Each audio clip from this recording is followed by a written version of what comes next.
Welcome back to Old School Sports and our Out of the Park Baseball 24 playthrough of the Buffalo Wings. We are just past the midway point of the 2032 season, and it's been a pretty successful season thus far for our Buffalo Wings. We are first place in the National League East, playing our best baseball of the year with an 8-10 record over our last 10, 6 wins in a row. Got a 5-game lead on the Pirates at this point, and by virtue of there being a tie for first place in the AL West, that 5-game lead is the biggest lead that any team has in baseball. So although our 578 winning percentage is not scintillating, can't argue with a pretty good sized lead as we approach the All-Star break. We've got about a week at this point until we get to the All-Star game. Find out who our all-star or hopefully all-stars are this season. And at that point, we'll do a deep dive into how the season has gone. But certainly would hope that a week from now, we've still got at least a 5-game or plus lead in the division, and would really like to expand it even to maybe 6 games by the All-Star break. So we'll see how this next week goes. Looks like we've got 3 games at Philadelphia, who are dropping in the standings after being pretty competitive earlier this year. And then, interesting, 3 games at Pittsburgh, too. So we've got 6 games all on the road in Pennsylvania. And we certainly will have an opportunity to expand that divisional lead. If we take 2 out of 3 against the Pirates, that'll certainly help us in those final 3 games before the All-Star break. And perhaps the team, like I, were looking past the Phillies and ahead to that Pirates series, because we've lost the first 2 games in Philadelphia. Our lead in the division has been shaved to just 3.5 games at this point. And we've had, knock on wood, a relatively healthy season thus far, and feels like every time I talk about how well a team is doing with injuries, that's a sign that they're going to start. I hadn't even mentioned the injuries yet, but Austin Wells, who has not had a big-time year for us, just suffered a strained hammy, going to be out for about 6 weeks. So that will give us a little bit of an issue. We've been trying to get him a little more playing time recently because Samuel Basallo has also been having an off year, so it likely means more PT for Basallo over the next month and a half or so. But hopefully we'll have Wells back before the end of August, and hopefully he can be a bigger contributor in late August and September and into October than he has been over the first few months of this season and his tenure with the Buffalo Wings. And if you were wondering who we brought up, it was not Joe Edwards, the big-time prospect. It was Rafael Radillo, the former Rule 5 pick, who has spent most of the last couple seasons in Albany, hitting .276 with 17 home runs there, so certainly not as productive as Mr. Edwards. But Edwards, as we talked about in the last episode, we're still trying to get him as diversified position-wise as possible, for starting him at first base right now, which could very well end up being his regular position. And although he's having a big-time year, hitting close to 300 with 32 home runs already and 57 walks in 79 games, his contact is still a bit below average for a major leaguer, and he's still well below average for a major leaguer in terms of his strikeouts. And he struck out, in almost a third of his bats, probably closer to 30% of his bats in AAA this year. So although he's ready for the majors, I don't see any need to rush him with the lead that we have in the division, and the fact that over the next probably month and a half or so, I guess closer to 2 months till we get to September roster expansion, hopefully we can get him pretty well trained up at first base and maybe even left field over that time frame, just so he is as versatile as possible when we get him up and obviously would feel better if over that time frame he's able to at least get his contact up to major league average and maybe pick up another 5 points or so in his avoiding strikeouts ratings. There's not a huge difference, but not an immaterial difference between his major league ratings and his IL ratings. More home run power, better contact with his IL ratings. And he's obviously off the chart in both as far as his ability to draw walks. Mentioned in a comment to our last episode that really looking forward to having a guy like him on the major league team, because we've tended to have a lot of guys in this playthrough with average or worse eyes in plate discipline, and bases on balls is one area that we've definitely struggled with offensively, and having a guy like Edwards on board who's probably going to be drawing 100 plus walks most seasons will be helpful for our offense, hopefully. So not quite ready to bring him up yet, but he's not far away, certainly. And was not quite the road trip to Pennsylvania that we had hoped. We lost our first two before avoiding a sweep in Philadelphia, and then we went and lost our first two before avoiding a sweep in the final game of the series in Pittsburgh. So 2 straight series losses after the 4-0 start to the month of July against the Marlins. Still in first place, but it's closer than we would have hoped. 3-game lead on the Marlins, 4-game lead on the Pirates, and 5 games ahead of the Expos as we reach the 2032 All-Star break.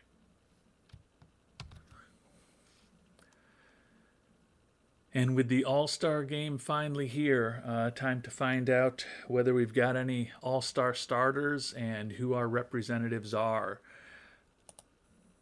Adley Rutschman edged out by Damian Bergman to be the starting catcher.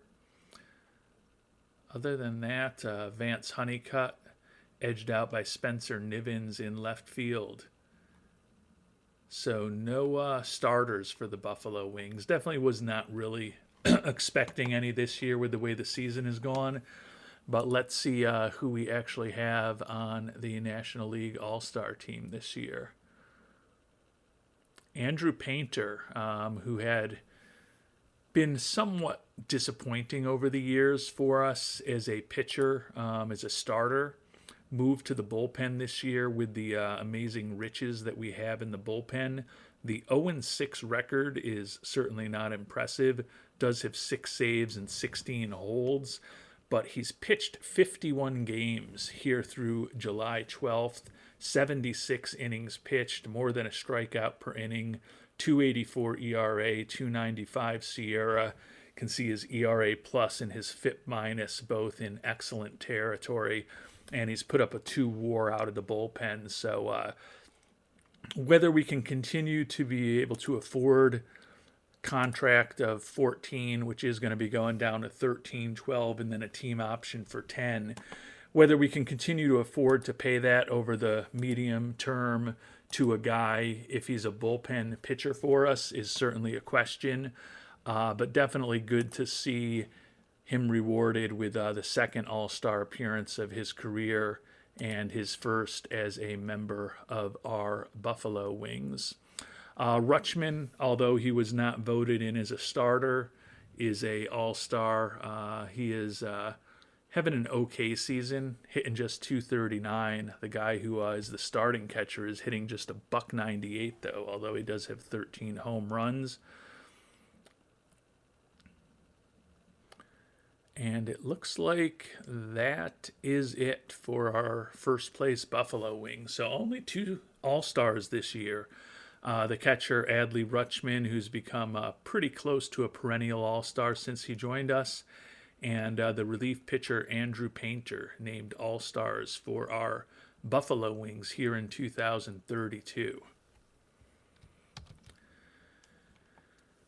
And since we're at the traditional midpoint of the season, even though mathematically we passed it a week and a half, 2 weeks ago, check in on the team statistics, 50-39 record, 3 games over Pythagorean expectations. Definitely seem to have been pretty fortunate in 1-run games with a 17-7 record there.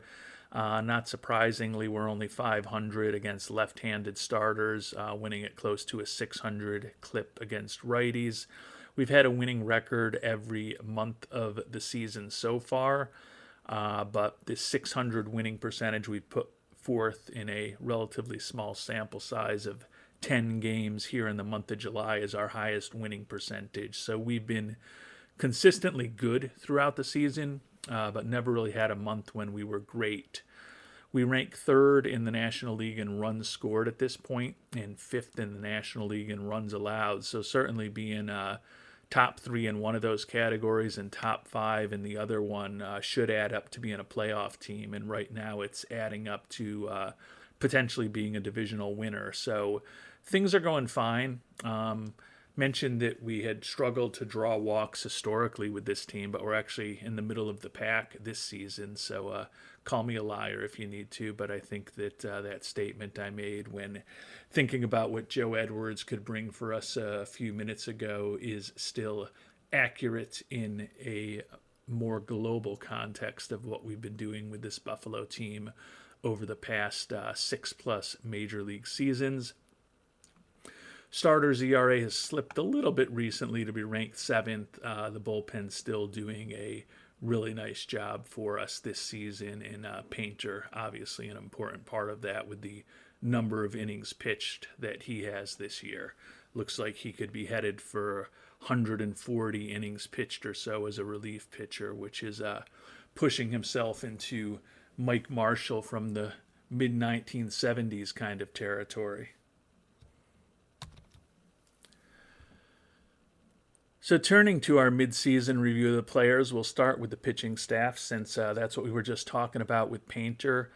Chris Sabatka, who we picked up in that big trade with the Dodgers, looks like he is becoming an ace-ish type pitcher for us. You know, looking at his rankings, probably would feel better if he was a second or third starter on a team, but he's the number one guy for us at this point. And with a 9-6 record, 3.34 ERA, and over 110 innings pitched, done a pretty solid job for us. So he's definitely more than meeting expectations. Ohtani 8-4 with a 3.33 ERA. So in what is probably his final go round with the Buffalo Wings as having another good solid season. Harleen Susanna, after tying for the National League lead last year with 16 wins, has gotten his ERA down a little bit and is striking out well over a batter an inning, but the record is 500 this year. Hayden Yinger, who we started out the season having him in the bullpen after we re-signed him after he was a long-time starter for us, and fortunately for us, he wasn't looking for crazy money. 6-3 with a 3.05 ERA, but as I mentioned, 21 of those games were out of the bullpen at this point. And then Juan Estrada, who like Chris Sabatka was a big trade for us in the offseason, put him in the rotation, 6-6 record, striking out almost a batter an inning, ERA below 4. Another guy who I don't think is an ace, but I think he likely is a good, solid major league starter for us for hopefully many years to come.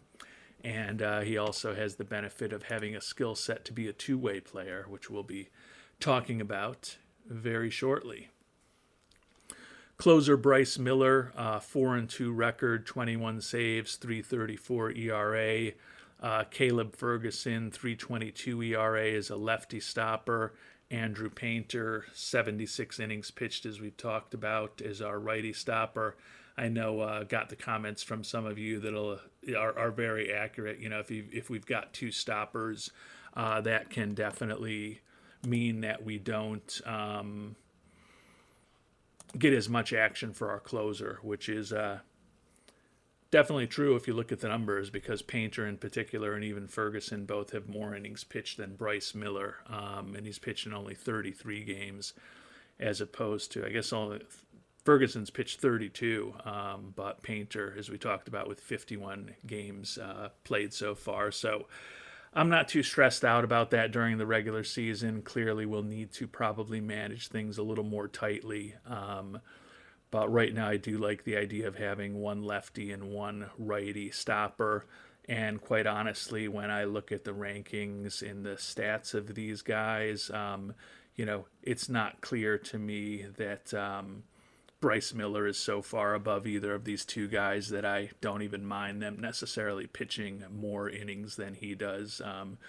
He's the de facto closer, but I think any of these guys could do a similar job there. Franklin Heel, last year's heel in the playoffs, according to some viewers. 3-0 record this year with a save. Got that save for us with a one-out save on opening day when I managed the game out, and that's his only save of the year, striking out more than a batter per inning. Sean Sullivan moved out of the rotation this year in a bit of a numbers game, struck out 60 batters in 52 innings, so he's done a nice job for us. Zane Adams, 2-1 with a 1.98 ERA, more than a strikeout per inning. Jorge Carrillo is the young pitcher who we started in the rotation and eventually moved out to make room to put Yinger back in. He's been pitching a bit better out of the bullpen, but still not really what we had hoped. His first 2 years in Buffalo, when he came up towards the end of the 2030 season, and then last year, were both really productive. You can see his SIERA's gone up close to a run this year, and his actual ERA is about 3.5, closing in on 4 runs higher than what he's put up his first 2 years in the majors. So hopefully he will be more successful down the stretch. And then Kyle Backus is our lefty specialist, more than a strikeout per inning and an ERA under 2 this year. So no complaints about the pitching staff. At some point, does Painter or Sullivan or down the line Carrillo get back into the rotation? It's certainly possible, but with the way the starters have been pitching thus far this year, other than moving Carrillo out, to me there's not an obvious need to make a dramatic change right now in how we have the starting rotation set up. And as I think about our pitching, as I think about getting through the All-Star game and then the close to 3 weeks that we've got till the trade deadline, to me there's not any obvious hole that we need to fill. The one thing that we could use is a true dominant number one ace. If there is a pitcher like that available, we'd always love to add somebody like that. Taking a look at the trading block and the pitchers that are out there, it looks like George Kirby has been added to the trade block.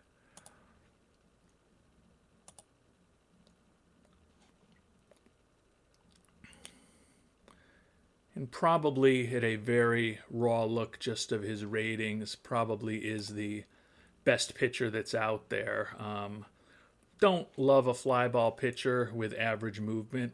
Probably will give up some home runs, although our park in Buffalo does work a little bit against home runs, so that could work in his favor if we did pick him up. He's got a 4+ pitch arsenal, really good fastball, really good slider, plus sinker, average curve, and then a changeup that he probably uses once in a while. Good work ethic.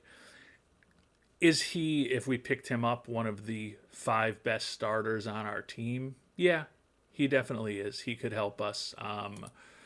Is he such a huge upgrade over what we have right now that I'm willing to pay a ton for him? No. It doesn't look like right now he's even willing to waive his no-trade clause in the final year of his contract with Seattle. He's been good over the course of his major league career. 1.11 ERA plus and 88 FIP minus, indicate he is a certainly above average major league pitcher, and that 3.07 career SIERA is pretty impressive for a guy who has done nothing but start since he got to the major leagues. So a very good pitcher, 4-time All-Star, Cy Young Award in 2029 when he was 14-8 and led the American League in innings pitched, WHIP, and quality start percentage. So I think he could certainly help us. We'll keep an eye on him, but I don't feel like we have to go crazy with our pitching staff. Again, if we can find an ace pitcher who's not available on the trade block that we can get for not that much, I'm always happy to add high quality pitching. So there's no concerns from me as far as that. I guess as I think about our pitching staff right now, though, we've got 5 starters who are doing acceptable to good. We have Painter, Carrillo, and Sullivan, who are all proven starters. Well, Painter and Sullivan are proven starters. We still don't know about Carrillo, but we've got 3 guys in our bullpen right now who we'd be perfectly content having start for us. And our bullpen has been pretty darn productive this year, so I don't think we need to go crazy thinking about adding pitching. Obviously, if there's a stud out there, I'll think about it, but probably not something that I'm going to chase too hard as we get closer to the trade deadline.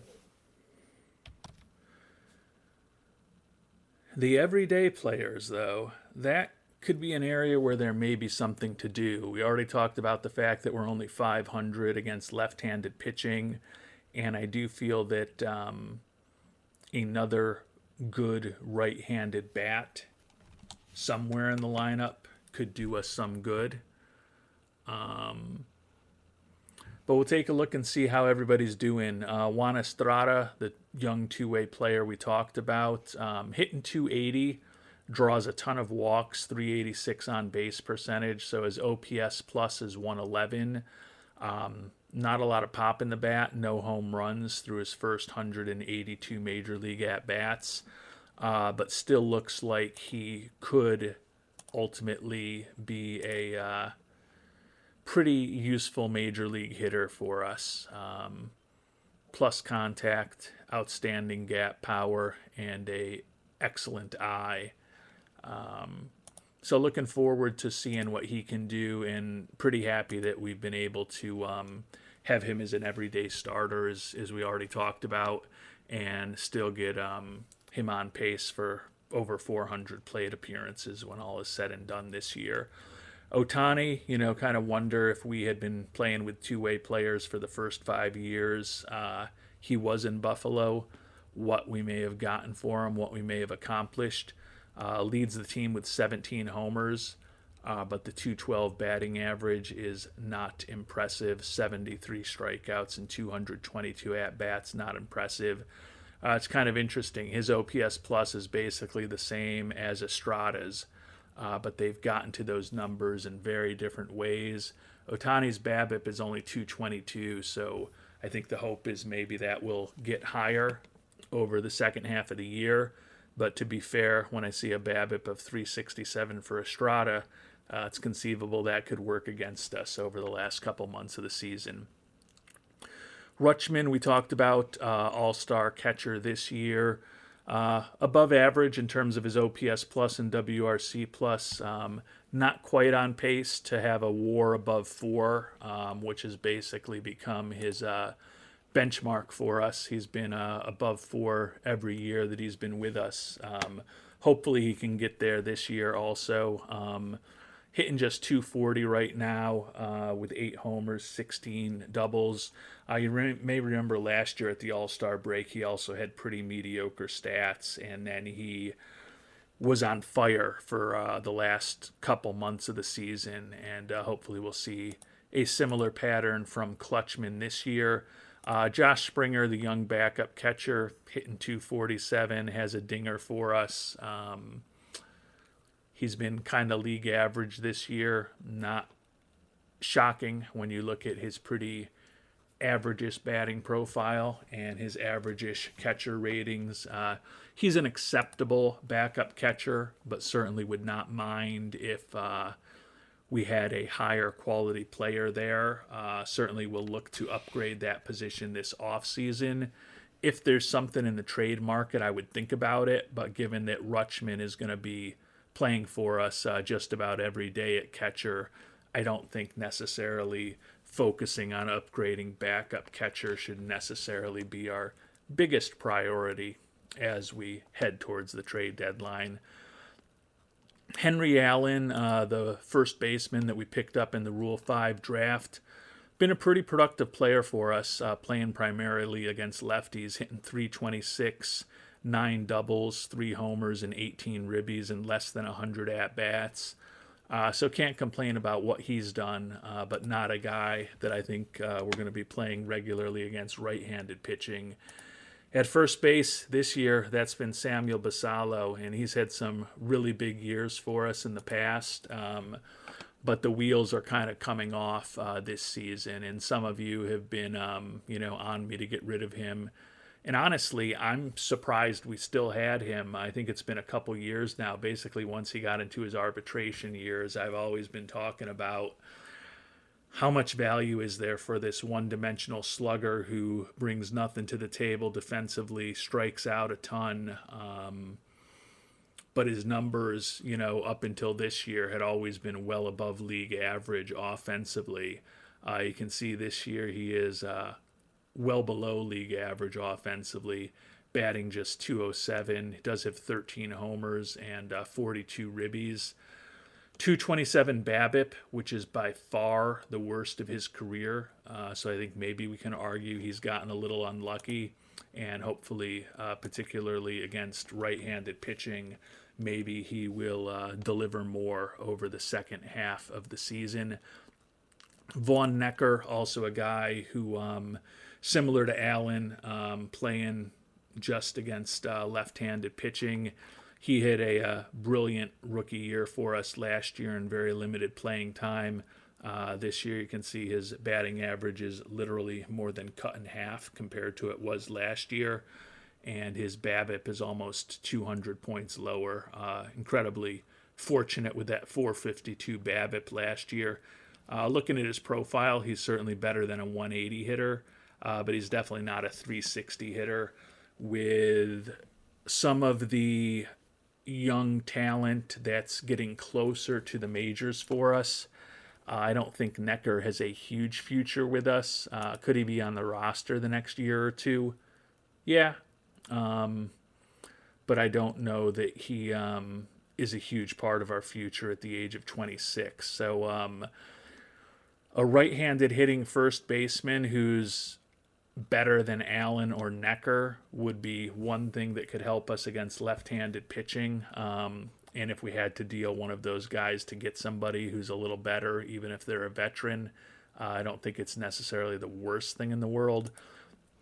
Willie Adames, the one captain personality that we have on the team, has been a utility guy for us this year, hitting 261, 4 homers, and 46 at-bats. WRC plus close to 150. Very small sample size, but kind of doing what we would hope that a guy like him does off the bench. Deshaun Seifu leading the league in steals. Batting average, though, the worst of his career, below 250 now, has dipped to 249. Does have 18 doubles, 5 triples. But he's a below average offensive player this year, and his WAR is just 1.3. He's been our second baseman. I've talked about this many times. To me, his ratings are very borderline for a guy that I'd like to play at second base. We need to have him in the lineup somewhere to take advantage of that speed, the ability to just drive the ball into the gaps and generate extra base hits. Could he end up at a different position somewhere down the line? I think it's possible. I wouldn't love playing him in left field with that range, though. Could he eventually become a first baseman at 6'1"? I guess he could. I don't know that we shift him to third with Cam Collier around. He's always been, in my mind, a guy who doesn't have a great position defensively, and I know that those early Gold Gloves that he won in his career made those of you who were a little higher on his defense than me make me eat my words about his defensive ratings a bit. But I think that in recent years we've seen a little bit more that he is not an exceptional defensive player as much as we love the offense, and we love that he's on his way to a fifth consecutive year leading the National League in stolen bases. That said, has to be considered a bit of a disappointing year. Cam Collier, the third baseman, 237 average, 8 homers, well below average this year. The only thing I would say about him is that he and Rutschman had similar seasons last year where they were pretty mediocre to poor in the first half of the year and then really turned it on in the second half of the year. Hopefully we'll get something like that from Collier over the second half of the season here. And then our shortstop, who is banged up, but fortunately it's the All-Star break, is the now 24-year-old Tim Hull, who we brought up around this time, I guess a little after the All-Star break last year. Or no, it was right about the All-Star break because he ended up playing 77 games. Hitting 271, no home runs this year, but close to a league average offensive player, 65 range. He's the best defensive shortstop we have right now. In a perfect world, I'd love to have a better defensive shortstop with a bat similar to Hull, maybe pivot Hull to second base and then figure out somewhere else for Seifu to go. But we also have to keep in mind that we've got Joe Edwards coming up, who has a similar-ish defensive profile to Seifu and not even as good as Seifu. So Joe Edwards is probably the guy who ultimately has first base in his future for us. So Hull's been fine. Obviously wish the WAR was a little bit higher. Take a look at his fielding stats, and he's been a below-average shortstop for us this year. So that's definitely not great to see. We do have pretty good coaching in the infield. Jeff Mathis is outstanding at teaching how to play the infield defensively, and Jeff Mathis also has excellent relationships with Seifu, Collier, and Hull. So hopefully maybe those skills for some of these guys will get a little better, although particularly outside of Hull, Collier and Seifu are getting to the age where you wouldn't be expecting to see much, if any, improvement. That said, although Seifu and Collier in particular could be considered to be having disappointing offensive seasons so far, when I think about Seifu at second, Collier at third, Hull at shortstop, and Adames at second base as a utility infielder, I don't really see us needing to do too much there. I mean, I think that a backup catcher or a big bat for first base are still the places that I'd be more likely to look for help for this team as we get closer to the trade deadline. Now, that said, we haven't talked about the outfield yet.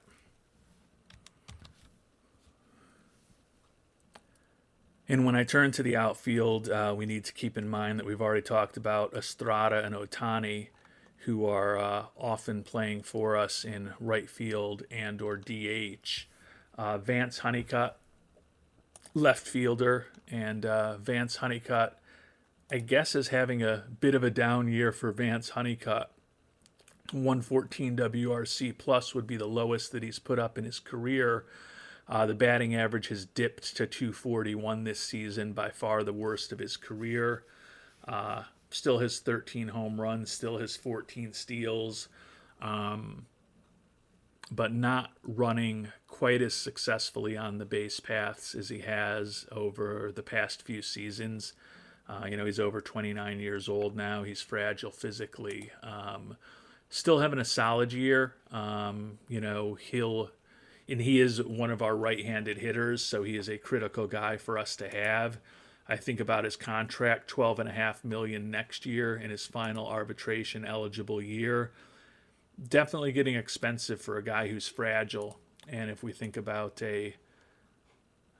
he only wants to do a 1-year deal, but if we think about a longer deal, looking for $20 million a year for 7 years, for a guy who's already fragile. I don't know how long he's going to be with us.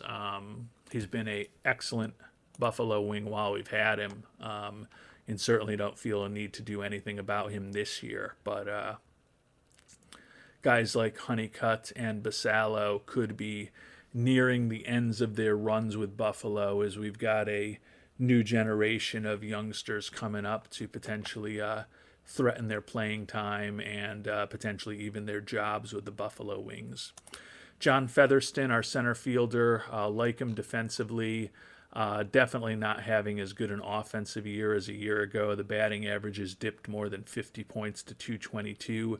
Does still have 17 doubles, 3 triples, and 10 homers, though. So continues to generate some extra base hits. And despite that brutal batting average, slugging percentage still over 400. But below average offensively. His defense has probably offset some of that, but certainly a guy who had a 2.6 WAR in half a season with us and 3.5 WAR last year. Not even generating half a win above replacement this year is a little disappointing. That said, similar to some of these other guys who have underperformed a little bit this year, I like Featherston. He's a good, solid major league center fielder.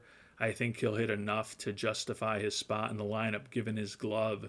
So I don't know that there's a obvious move we need to make in center field either, or left. And then right, we already talked about Estrada and Ohtani. And then we do have the right-handed hitting Miguel Blaze, who we traded to get back on our team this offseason. He's hitting 234, 5 homers, 107 at-bats. Basically a league average bat for us as a guy who is playing right field against left-handed pitching. And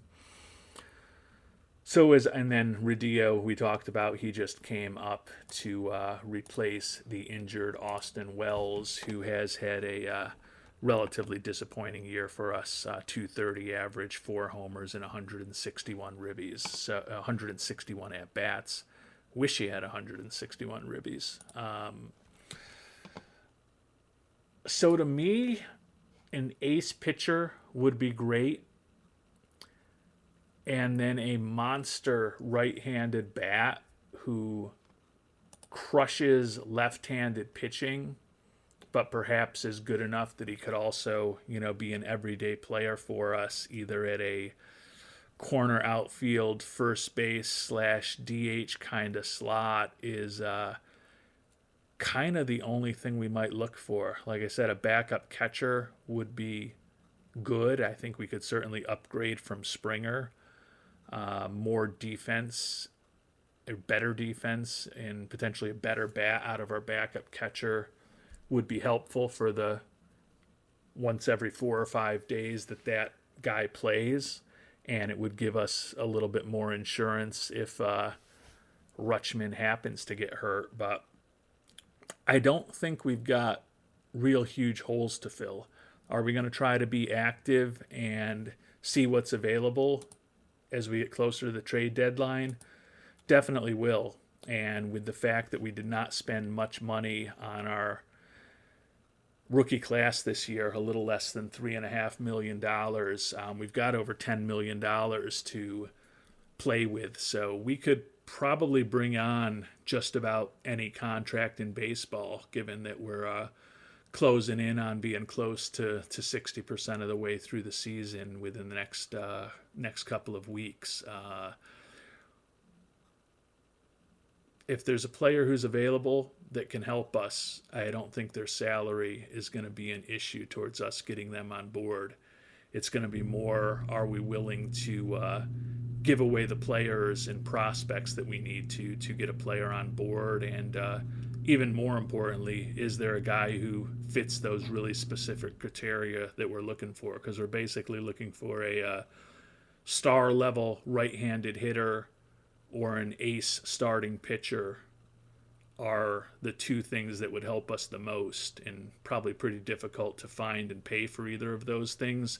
But certainly a backup catcher would be easier to find, but less bang for the buck, so to speak, if that's the way we go ahead of the trade deadline. So as we think about who's on the trade block for those potential needs we have, MJ Melendez probably the best hitting catcher, but he's a left-handed batter and not all that great defensively. Jose Herrera, and he's also hurt. Jose Herrera would be an upgrade defensively, but not great in the clubhouse, and probably not even as good a hitter as Springer at this point. Melendez, not a major injury, forearm inflammation. Ivan Herrera, though, right-handed hitter, decentish bat, and a little better defensively than Springer, as we saw Springer's 50-50 ability and arm. So Herrera's definitely a notch better, but the batting profiles aren't all that different over the course of his major league career. Herrera's been a 92 WRC plus guy, so I'm guessing that is better than what Springer has done over his much shorter major league career, if I could search for him properly. Yeah, he's at an 82, admittedly a pretty small sample size over just a season and a half, but that would likely be a very modest upgrade for us at catcher. Herrera, free agent after this year. You know, if we could pick up Herrera for a borderline useless prospect or two, I would do it. I don't know that I'd give up a real prospect to get a little bit better defensively and maybe a tiny bit better offensively, while also, you know, getting a guy who's significantly older. So it doesn't seem like there's an obvious move there, at least, again, among players who are available on the trade block, but you can trade for players who aren't on the trade block. Thinking about the right-handed bat, though, and there's a couple out there that look pretty darn interesting, Vlad Guerrero Jr. and Colton Sims. Colton Sims, day-to-day with a hip flexor strain, with an unknown recovery time, so that's not great.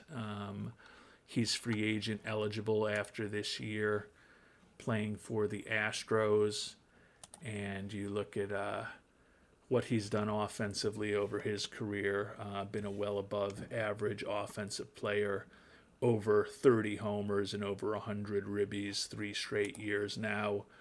He's a third baseman by trade.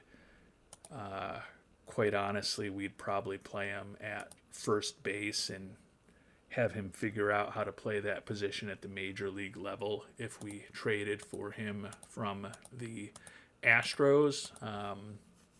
I'm guessing the price is going to be high. I don't know necessarily prohibitive, but the price will be very high without a doubt. And then obviously Vlad Guerrero Jr., who is signed through next year at a huge number.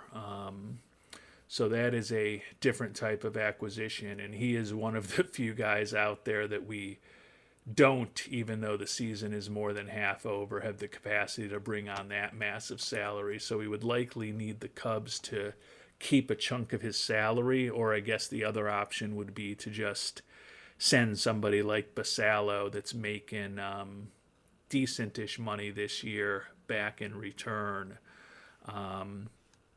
Doesn't bring much to the table defensively, but clearly that bat, and you can see by the amount of hardware he has that that bat has been a devastating force over the course of his career. 132 WRC plus. Career WAR closing in on 50, even though he's only 33 years old at this point. led the league in ribbies a couple of times, OPS 3 times. Definitely having a down year this year. His BABIP is the lowest of his career, so you hope that that's just him getting unlucky rather than not hitting the ball quite as hard as he used to. Clearly a devastating offensive force against left-handed pitching, which would help us, and a pretty darn good hitter against right-handed pitching as well. So those are the two obvious guys who would clearly and dramatically help us in terms of a right-handed hitter. Werner Blakely and then Lawrence Butler, who is a guy that we looked at, I believe, this past offseason when he was a free agent and thought about also on the market if we want to maybe not go for as high-end a hitter. In the case of Werner Blakely, I think I called him Buckley. Actually, looks like he's got a better... Oh, he's a left-handed batter. Sorry, I was looking at throwers there. Sorry, I've been looking at throwers. So Colton Sims is not the option we're looking for. It's all Vlad Guerrero Jr. Ty France, who I know some of you who had mentioned in the offseason, pretty average-ish profile. Now he's decent against left-handed pitching. He could help us there. But as a team that is trying to win now, and then Ivan Herrera, who we just talked about, is there. Oswald Peraza, Luis Robert. He's wrecked physically. Still got another year on his contract. We'd need Nashville to keep a lot of that. But particularly against left-handed pitching, he'd be interesting. Sorry, I was looking at the throwing column and thinking I was looking at the batting column. So really, if we're going to try to bring on an impact player and we're going to try to go to someone who's available on the trade market, Vlad Guerrero Jr. is kind of the only game in town.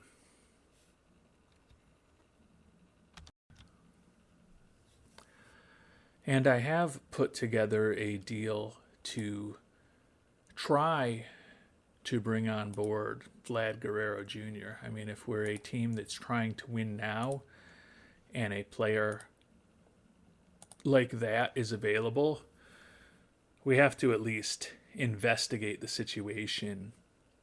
The issue more than this year is that $42.5 million contract next year would be borderline crippling for us. We did have to have the Cubs keep 30% just to get a deal this year, which would help take that number down to around less than $30 million. But that's still a big number for us alongside Rutschman, who's making huge money, even with Ohtani coming off the books. So I think ultimately we'd probably want them to keep even more of the contract than that, and I don't know how amenable the Cubs would be to that. And I don't even know how amenable they'll be to the deal we offered them. We'll show it to you shortly once they give us a response. They didn't reject it out of hand, which makes me think they at least want to consider getting his money off the books. I meant to also take a look in the standings and see where those teams are. Cubs losing record 8 games out, but they're only a game and a half out of a wild card. And then the Astros, well, we're not dealing with the Astros anymore because their player is a left-handed hitter, not a right-handed hitter, but they presumably would be even more amenable to giving up a player because they are totally out of it. But as I said, I'm still confusing myself thinking that Colton Sims is a real option for us, where as a left-handed hitter,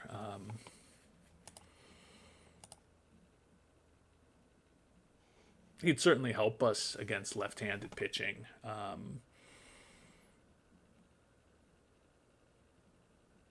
And he'd be great against right-handed pitching. I mean, he's certainly a more balanced player than Basallo.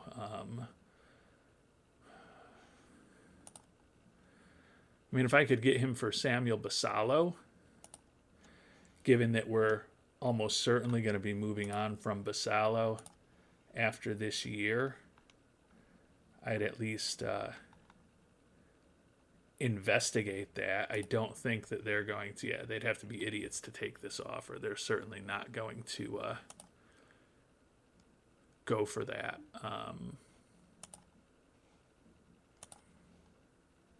But I mean, they didn't hate it immediately. I'm sure they're going to tell us no way and ask for a huge player or a huge prospect or say that there's no way to do it. But if we could just upgrade from the lefty Basallo, who we're going to move on from this year anyways, that wouldn't be the worst move in the world. Get better defensively once he's trained up at first, and also a better bat.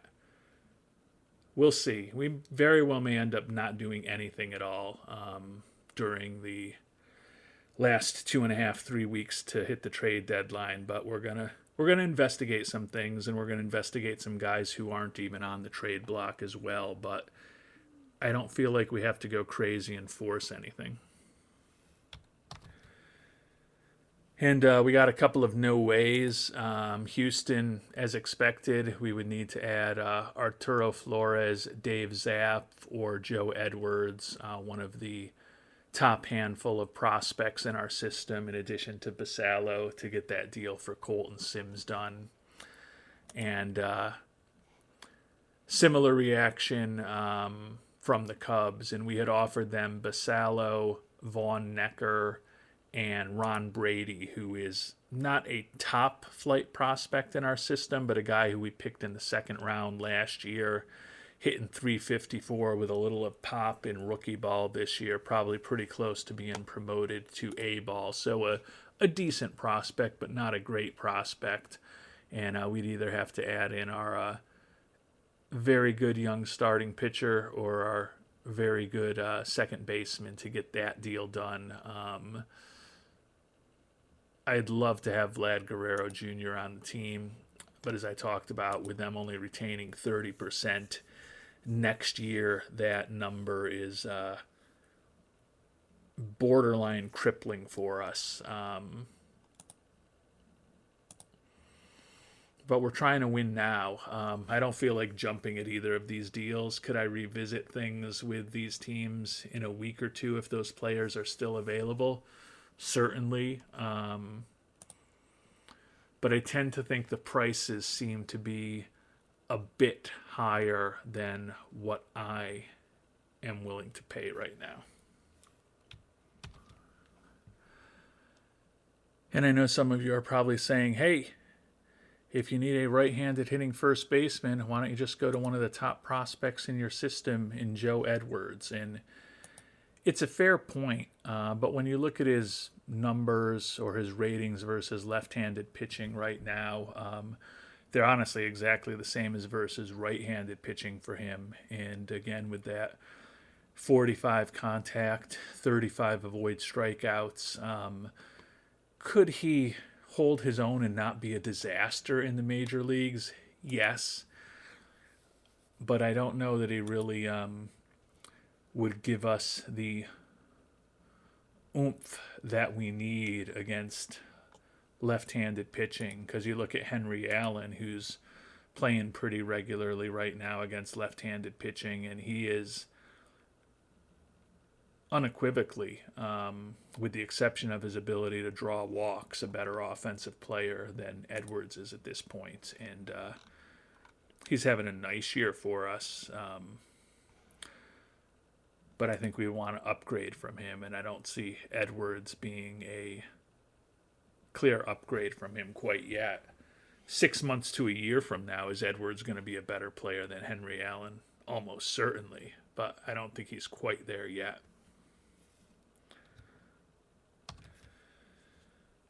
And just for fun, I looked for right-handed hitters who are 60 contact, 60 power, and 60 eye guys, and there's only 4 of them in Major League Baseball. Guerrero, who we talked about, Shinichi Fujioka, who's making almost $50 million a year for the A's. And he's making that money for another 3.5 seasons. I just don't see any way, unless they would keep a huge chunk of that contract, that he would work. Dylan Cruz, another guy who's signed to a long contract. The money is not as bad, but he's also fragile physically. And, last year he hit 274, 23 homers, 68 ribbies, 128 WRC plus, very good. But this year he's been a league average type of hitter, and he's not going to come real cheap. And then there's Daniel Rojas, 25-year-old, making the major league minimum for the Twins. Only been up a little over a year. 270 last year, 25 homers. 279 with 21 homers and 75 ribbies through 89 games this year. Bat like that would be exactly what we need. International free agent signing in 2024. Have to go back and see what we thought of him back then. I would imagine he was a top prospect then, and I wonder why. Actually, this is after he was signed. And we saw him as a 3-star guy, and then we've seen him getting better over the years. So he may not have been a guy that we paid a lot of attention to if we thought he was 3-star potential. But clearly he's a lot better than that right now. I'm going to just see how awful the price for him would be. Clearly bringing a guy like him on board would provide a spark to the offense. And not surprisingly, even offering a better deal than we did for Vlad Guerrero Jr. The same 3 guys, Basallo, Necker, and Brady, but we're paying 100% of Basallo's salary. And they still tell us to jump off of something. So I don't think there's a realistic... Well, there's always a way to get somebody, but I don't think there's a price that we would be willing to pay to bring on Rojas. Although, to be fair, he's going to be 26 years old soon, so he's definitely an older player for a guy who's made his major league debut last year, but certainly looks like he's figured out how to hit. But I don't know that we want to go crazy bringing him on board. Yeah, and there's realistically no way for us to get Rojas. I added in Tim Gaglia, former first-round pick, who's still a decentish prospect for us.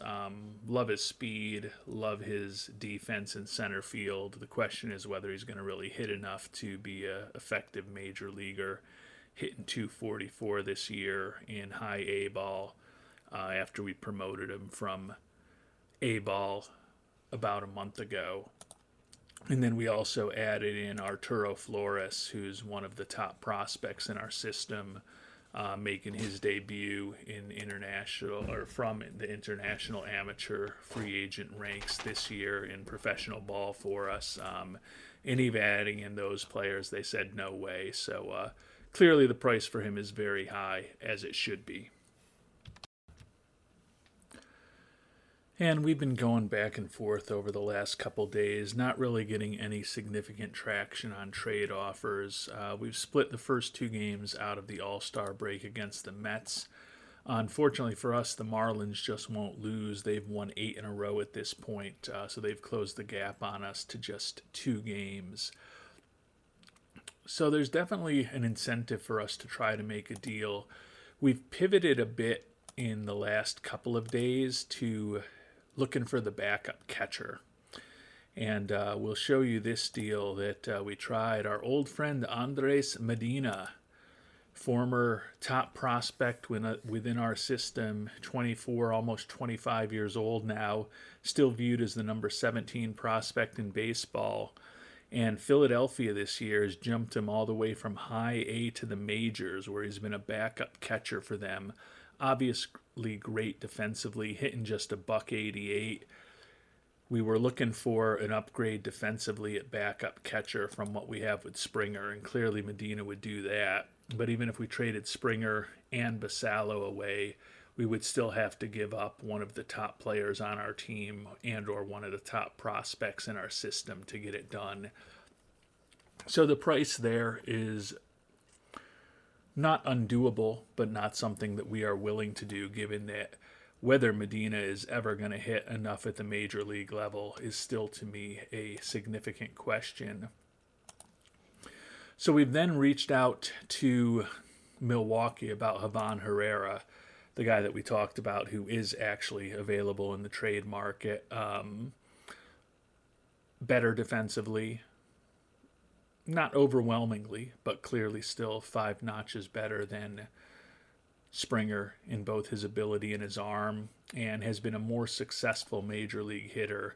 So we tried to put in Springer just straight up because Herrera's 32 years old. He's going to be a free agent. Springer still under Milwaukee's control potentially for several years to come. They didn't go to that, and they're looking for a pretty good prospect or a pretty good player in return. There's 2 that I would think about including, but the most obvious one is Nico Horner, who we picked up as a minor league free agent signing this year, but he's 35 years old, has a nice glove, but just not really a major league hitter at this point. We've had him down in Class A Jamestown just as a good, excellent defensive shortstop there to help that team win some games, and he's only hitting .262 in Jamestown, although he does have 19 home runs, so clearly able to hit for a lot more power against 22 and 23-year-old kids than he is against major league pitching. We could include him and get it done. Minor league pitcher Dan Delaria, he is not really a big-time prospect. He does have a potential 4 to 5 pitch arsenal, but just don't think his control is ever going to be good enough to be a major leaguer. And then there's also the minor league shortstop Joel Roy, who is a interesting defensive player, guy that we picked in the 19th round a few years ago. Clearly just not an actual major league hitter, hitting .200 with no homers and 190 at-bats in A-ball this year. So and he's 26 years old, so he was a guy that we picked out of Miami University. I almost think I'd probably include Roy because he's not really a prospect. If we had an injury to Tim Hull, which I don't think we will, he is durable, I believe, and he's young. But Horner would actually have some value for us then as a defensive shortstop. So I think we want to keep him in the organization. So we're going to ship Joel Roy along with Springer to get this deal done. It's a small upgrade offensively and a small upgrade defensively for a backup position, so it's not a huge move for us, but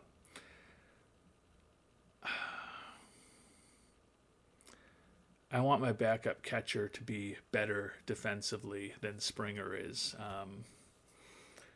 There's part of me that wants to keep him around simply because he's young and cheap, and maybe we don't have a better option in the system, and we know for a fact that Herrera is going to be a free agent after this year.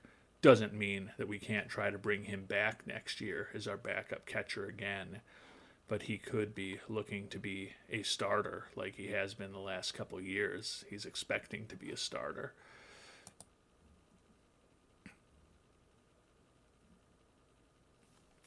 I'm a little torn. I'm trying to win this year. Don't mind giving up Roy at all, but it's conceivable that Springer is our best option at backup catcher next year. And we've ended up piecing together a deal that I like even more to bring on Ivan Herrera, who will be a upgrade for us. But we don't have to include Josh Springer. So we can send Josh Springer down to AAA, which I'm sure he won't be happy about. But then at least we keep him as an option for next season as a major league minimum paid backup catcher. And if we decide to re-sign Herrera, or we find a better option for backup catcher over the course of the offseason, no harm, no foul as far as Springer. But we're still not giving up too much. Shortstop Joel Roy, nice defensively, not going to hit. Devon Chisley, who was a 19th round pick, draft pick in 2026, just been hanging around the minors. He does have 22 home runs this year in high A ball, but he's 24 years old. He should be pretty dominant at that level. Doesn't look like he's really going to be a major leaguer. Juan Laureano, a basically useless, actually. Sorry, Juan. Guy that we've got in the DSL this year. And then we have to add in one more player, and we're going to add in 31-year-old minor league outfielder Liam Deegan, who we've just had stashed in single A marathon for the last couple years, mainly because he's got a decent personality. So we're really not giving up much of anything. So we're going to add Liam Deegan into the deal. Again, we're basically just giving up organizational depth for an upgrade at backup catcher. So we're going to go ahead and complete the trade for Herrera. Unfortunately for Mr. Springer, means that you are going to be making a long, lonely drive, most likely, on the New York State Thruway down to Albany. Because I don't think we probably fly you there. Maybe we do. And Herrera becomes a small upgrade for us at our backup catcher position. So not the most exciting transaction. We've still got a little less than 2 weeks until the trade deadline.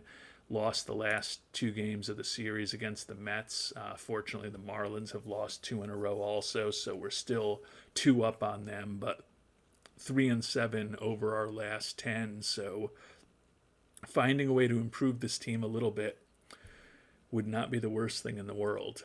Just don't know that there's a obvious stud right-handed hitter or an obvious stud pitcher out there that we can actually acquire.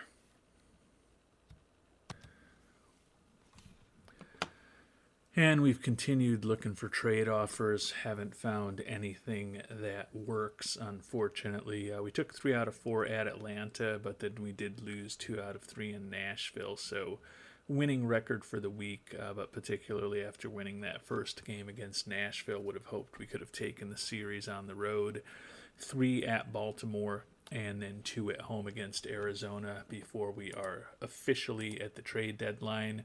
The Marlins, after that 8-game winning streak, have now lost 8 in a row. So despite the fact that we are not playing great baseball, our lead has expanded to 5.5 games over the Marlins, the Expos, the Pirates, and the Phillies.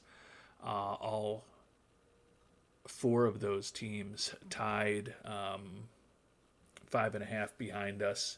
All of those teams are a game away from being 500. So a lot of mediocrity in the NL East. And honestly, our 55-45 record 100 games into the season is not particularly impressive either. And in the very mediocre National League, where 100 games-ish into the season, only our Buffalo Wings, the St. Louis Cardinals, and the Colorado Rockies are above 500. All of those teams that are 5.5 games behind us are tied for the final 2 wild card spots. And you can see outside of the Diamondbacks, every other team in the National League is within 5 games of a playoff spot here in late July. The American League, a little different, where you could argue the Guardians, the Astros, the Brewers, and the White Sox are all pretty much out of it at this point, and even Baltimore and Seattle are just on the periphery of the playoff races. But in the National League going to be particularly hard to pry players from other teams because just about everybody still probably thinks they're in it, and they kind of are. And we have finally made it to trade deadline day. I have been going back and forth quite a lot.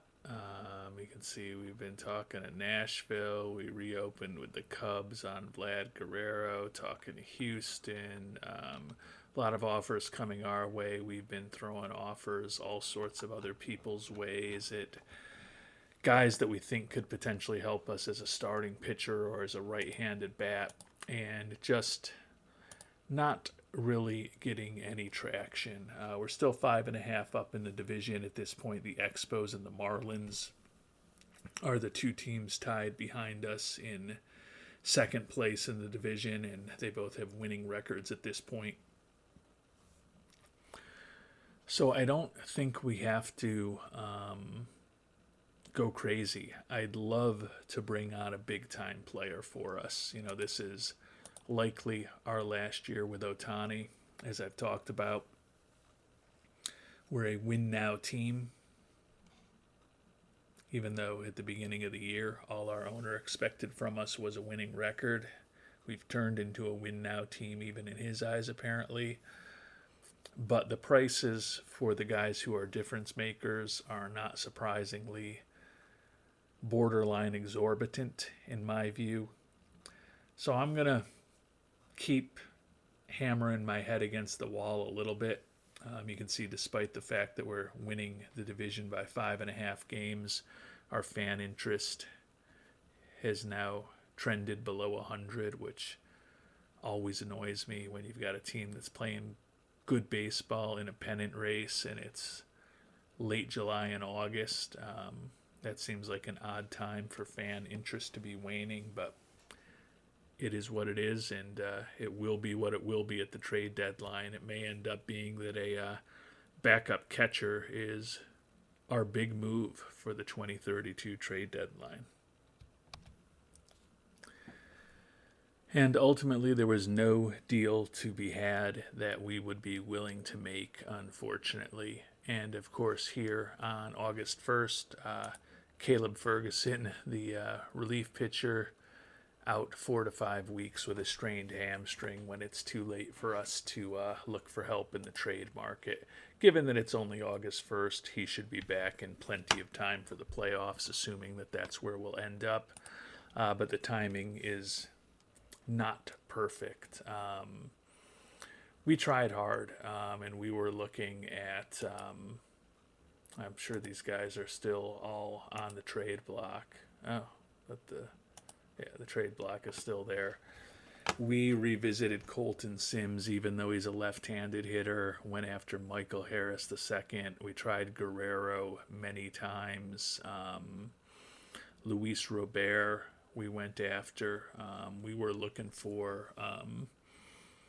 a big bat to help us, and we pushed every lever that we could, and we ultimately decided that what people were looking for in terms of prospects for a rental was just too high for us. So no big changes to our team. As we talked about at the beginning of the episode, we like our team. We didn't have a ton of things we wanted to do. If we could have added a big-time right-handed bat, clearly that would have helped us. But our die is cast at this point, and we will see how these Buffalo Wings do over the rest of the season.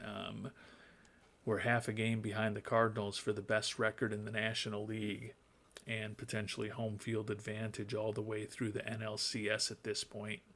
And we're 5.5 up on the Expos and the Marlins. So we're certainly in a pretty strong position as August begins.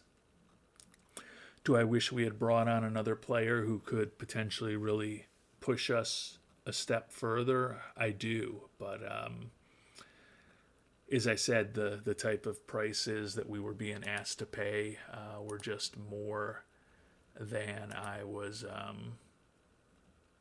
willing to go. I had even offered up John Featherston and other players ultimately to get Robert, who is wrecked physically, but I've figured that we've probably only got another couple years where we want Featherston in center field, and then we're hoping to turn it over to some of our prospects. So my thought was Robert is a better hitter now and probably better defensively overall, but we'd have to add in Sobotka to get that done. We were looking to get Colton Sims, as I said, but the price just got too high. Samuel Basala, which we were fine with. Brady, a solid prospect.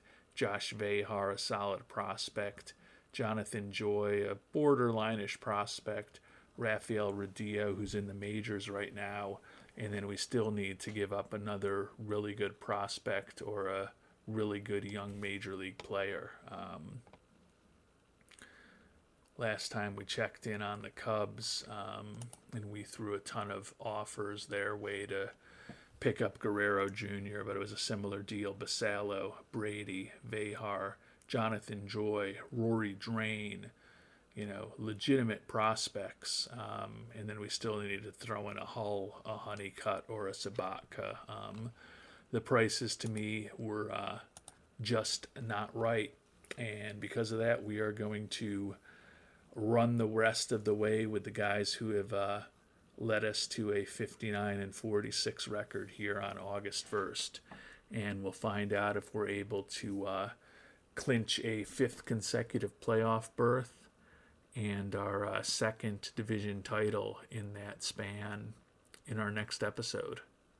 Until then, thanks so much for watching and hope you have a great day.